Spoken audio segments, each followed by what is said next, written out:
Hey everyone, welcome to a new series that I'm going to be putting on this channel every couple of weeks, talking about a lot of the soft business skills that can be very overwhelming, particularly as a young professional. So this is going to range from ways to dress as a young professional, to ways to conduct yourself at various types of events, and then a few other things that are really useful skills to know and have that will help you stand out above a lot of other people, but also that can be very useful for you if you are already in business and things that you might feel you personally struggle with. So if there's any topics you would like for me to cover in this series, make sure to comment those down below. But with that, let's go ahead and get into today's topic, which is talking about networking events. So today I'm going to be talking about things that you would wear at these type of events, ways that you would conduct yourself, things to bring with you, as well as the things that we in the recruiter position, which is where I represent my firm at these events,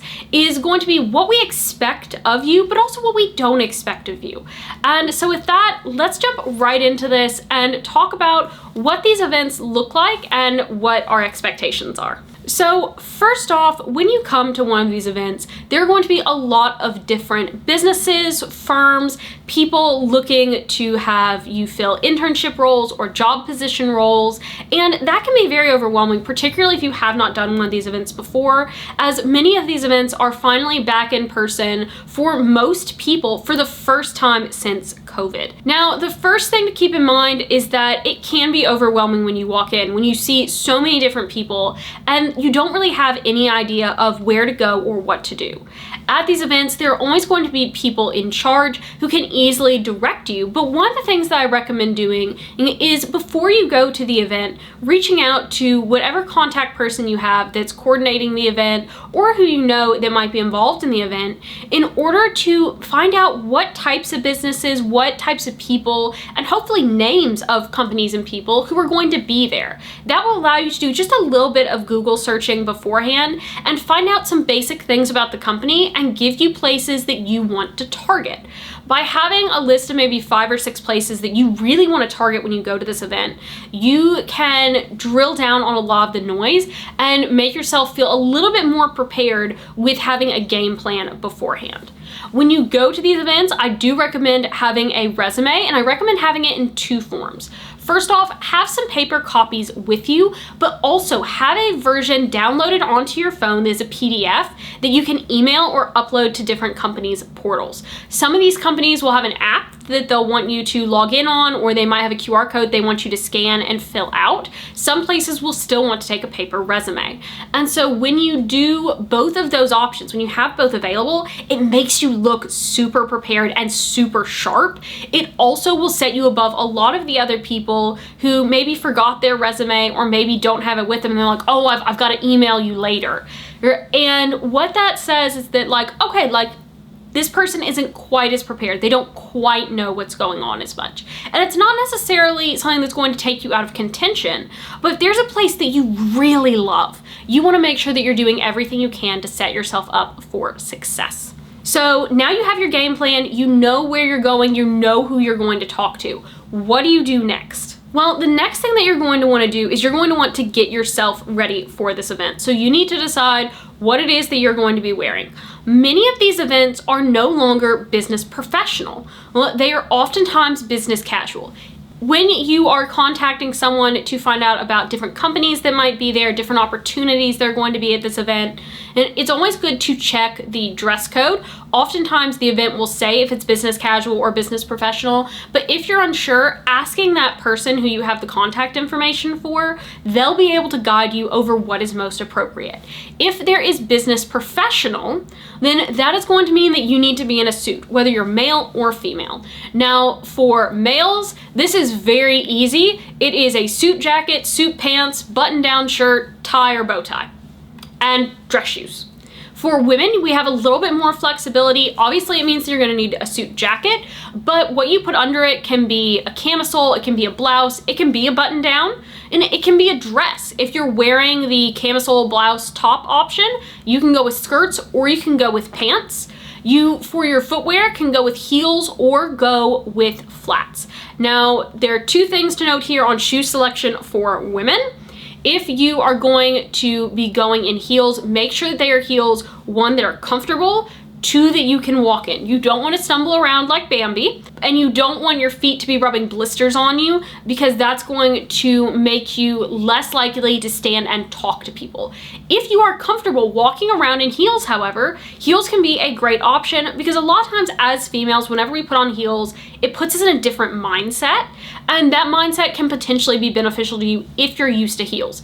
If you are not comfortable in heels, wearing a simple ballet flat or a simple loafer, depending on what your outfit is perfectly fine and acceptable. No one's going to think twice. In fact, most of the recruiters are probably going to be in flats, because we're going to be on our feet for so much of the time. While I am not an official recruiter because I am a tax professional, I do go to these events representing my firm and the tax department.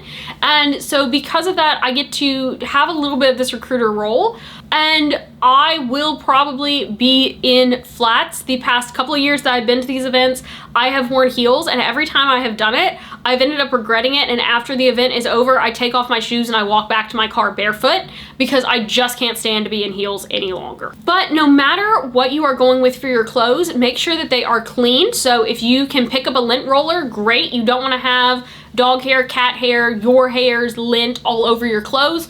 Also make sure that they are ironed or steamed. You don't want to look like you've slept in them. You don't want to look like you just pulled them out of the wash. So just take the time to press your clothes, and that will make a very good first impression. Now, what about if you are wearing business casual to the event? What does business casual look like? For guys, again, you've got it really easy. You get to wear just some chino pants, nice plain pants, and you can wear either a golf shirt if it's really hot, or you can still wear a button down, depending on what your preference is. You do not need to wear a tie or a bow tie though. You do not need to have a jacket. If you are a woman, this is where it gets a little bit more tricky for us, because those lines can get very blurred. What I recommend doing for women is going to be that you go with what I call the Sunday dress method. So that is what you would be potentially wearing to church on Sunday.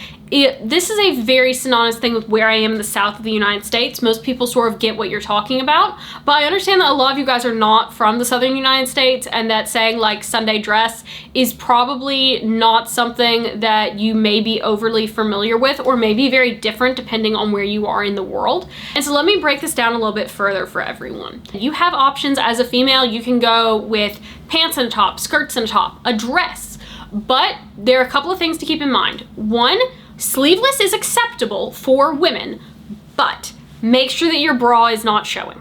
This is a very big thing. You don't have to wear a jacket, but sometimes that can be a really good solution if you want to wear just like a camisole or something that does show your bra. This can be a way to keep that a little bit more secure, but I would go with a more casual fitted jacket, a looser fitted jacket, or even a simple cardigan. When it comes to the dresses and the skirts, make sure that they are knee length or very close to your knee. That just gives you a little bit more of a professional look, even though it is still business casual. Print and colors are definitely fine, although most of the time it is safer if you go with either a more muted color if it's got a pattern, or you go with, if you're wearing a very bright color, something that's maybe more solid, just because that way you don't have too much going on and no one's paying attention to your clothes. They're paying much more attention to you.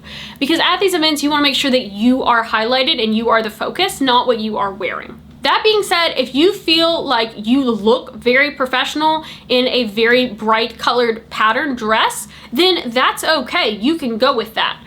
But just make sure that you aren't showing a bra, that it's down to your knees. When it comes to pants, whether you are men or women, dress pants, there are a lot of varieties. Women typically have a lot more variety in terms of material with their dress pants, but there are a couple of things to keep in mind. One, don't wear denim. Even if it's dark navy denim, I know it can be really tempting, but that goes just a little bit too casual when you are in a networking type of setting. Jeans, dark denim jeans may be totally fine for the office depending on where you're working. But in this instance, let's avoid denim. Let's also avoid anything that has holes or rips in them. So now you know who's going to be at the event, you know what you're wearing. Let's talk about what you actually do. Many of these events will give you name tags. Quick thing on name tags for etiquette purposes, you are actually supposed to put it on your right. That's because you shake with your right hand. And what that does when you shake, if you have your name tag here, when someone's shaking your hand, their line of eyesight goes all the way up right here to your name tag, and so it makes it more visible. Also, when you go to shake someone's hand, I know it can be really nerve-wracking. I'm someone who has sweaty palms, and so I keep that in mind at all times. No one's really gonna pay that much attention to your sweaty palms, even though they seem sweaty to you. If you feel more comfortable, if you see someone coming towards you, or if you are approaching someone, just do a quick little wipe on the bottom of your pants and keep moving. Make sure to give a nice, firm handshake. You don't want a little, like, I call it the old lady sort of like limp grip. You don't want to do that. You also don't want to do like what I call the big football player grip, where you grip someone's hand so hard it hurts. Just a nice, solid, firm handshake. You do kind of a 1-2 type of thing, and then you let go. You don't have to hold the handshake for forever. The 1-2 pump is a really good kind of rule to keep in your head. You walk up, first thing you say is, hello, my name is da-da-da. You shake the person's hand, and then you have 1 or 2 options. If you have already researched the company, what I would do is I would say, I've looked into your company. These were some things that I found really interesting, but I would love to hear more about opportunities for internships, opportunities for jobs. If you have a specific major that you are doing, maybe say I'm a accounting major, I'm looking for jobs in tax. Maybe say I'm a finance major, I'm looking for jobs that will go down this path in banking. And by directing that, it gives the people who are there for recruiting the opportunity to direct the conversation in the most useful way for you. You don't have to say everything about yourself. You don't have to say your GPA. If you are unsure of exactly what path it is that you're looking for, you could say, instead of I'm looking for this path, say I would love to hear the options that you have available right now. Everyone who's going to be representing businesses at this event want to talk to you. We do not expect you to know everything about our company. That is our job to educate you on. But if you know just a little bit, it lets us know that you are seriously considering us, and it also gets us really excited to get to share even more. Like I said, if you've already done that, it also gives you a little bit of information to help direct us in where we are going with you and with this conversation. As you are having the conversation, make sure that you're listening. A way to show that you're paying attention is to nod along. If you have some questions, make sure to ask those. And if there's something that they say that confuses you, that could be a good point to say, hang on, could you explain that a little bit further to me? And that keeps you being engaged. You want to be able to talk. If they ask you questions, have things prepared for answers to some basic general questions. The questions that I'm going to ask people the most are, when is it that you are looking to start this position? What are your eventual goals that you would like to see? And then another question that I like to ask people is, do you have any questions for me? When I ask that, generally towards the end of a conversation, this is your opportunity to pull anything that I have talked to you about up and to ask me a question. Again, that says that you listen, it says that you're paying attention, it says that you're engaged. Make sure to have some idea of what it is that you're going in looking to this event for, whether it be just currently I'm trying to see what options are out there for the future. It might be that you're looking for something in a year. It might be that you're looking for something in 2 years even. But when they say that, that's your opportunity to help close out the conversation and to lead it to a point where you get their contact information. There are a couple of different ways that you can go about asking this. Saying, I've really enjoyed talking to you. Could I get your contact information in case I have questions later on? One way that you could do this is by offering up your contact information first, and that's in the form of either giving a business card if you happen to already be a professional, saying here's my contact information, or giving your resume. This goes back to what I said at the beginning of making sure to have a resume in both a PDF on your phone form and a hard copy form, because on your resume will be your contact information, and saying, I would love to give you my resume so that I could be considered for X position, or I could be considered for these couple of positions that I really like. What this does is it gives you a way to close out. What about if you aren't interested? And what you say after that conversation, at the end of that conversation, is thank you so much for your time. This has been really informative. And you ask for their contact information still. If you don't particularly want them contacting you, you don't have to give them your information. What you could say is, I'm still not quite ready, or I'm still considering different options. You could say, I'd like to look into this further. If I have questions, can I have your contact information to contact you later? And that's a very professional way to exit a conversation where you aren't comfortable. Now, what about if you're still nervous and you know a group of people who are going? You can absolutely go with a group, but I recommend as you walk around having no more than one other person with you.